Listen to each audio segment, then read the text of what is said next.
American public's attention span is about as long as your dick. You have got to give Americans something real, something they can get their teeth into, something to make them cry, bloody murder. Americans will not go to war, even a cold war, unless they truly believe that their very lives are threatened. What do you have in mind?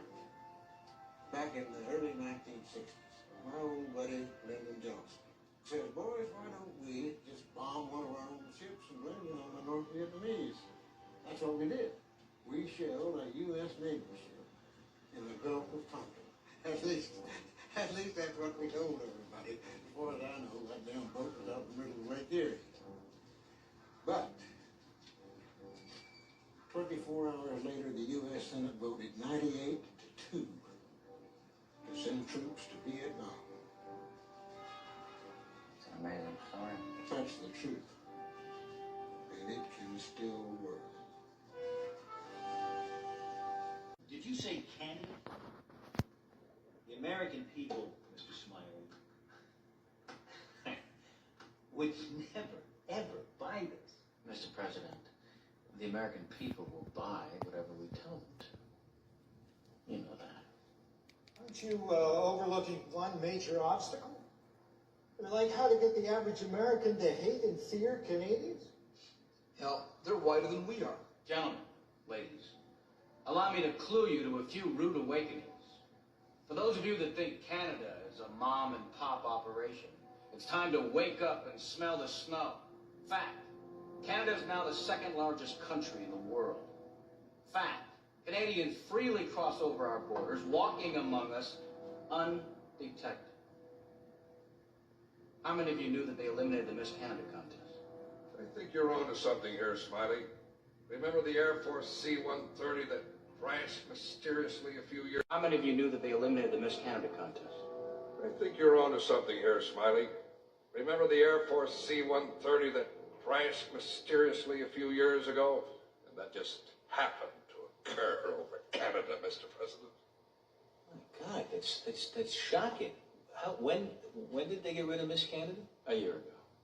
Jesus, I mean, suppose something like that, like caught on down here. 1 week, Mr. President. Give me 1 week, and I'll have Americans burning maple leaves so fast they won't have time to think about their smog-filled lungs, rising interest rates, or their dwindling savings accounts.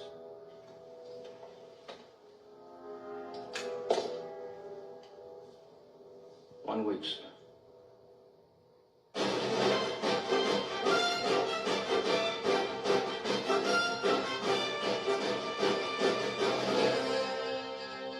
Good evening.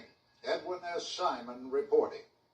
NBS News has obtained Pentagon documents that show our neighbor to the north, the sovereign nation of Canada, has embarked on a military program aimed at the United States. Canada, known for ages as a polite and clean country, has, under a socialist majority, undertaken a massive military buildup on its border with the United States.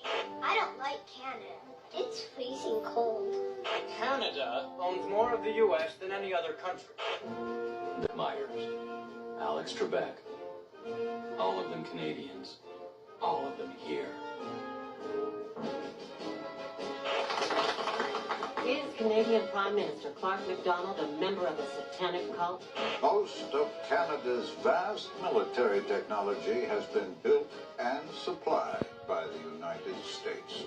The Canadian National Tower in Toronto, erected to transmit nuclear attack warnings from radar stations in northern Canada, is now solely in Canadian hands. It is the height of 6 American football fields, or 5 Canadian football fields, as if Canadian football really counts. What would be the psychological motivation to erect a huge, long, rigid shaft? First of all, there is no Canadian culture. I've never read any Canadian literature. And when have you ever heard anyone say, honey, let's stay in and order some Canadian food? Congress is also asking intelligence agencies to investigate why the Canadians maintain a threatening lead in Zamboni technology. Think of your children pledging allegiance to the maple leaf. Mayonnaise on everything. Winter, 11 months of the year. Anne Murray, all day.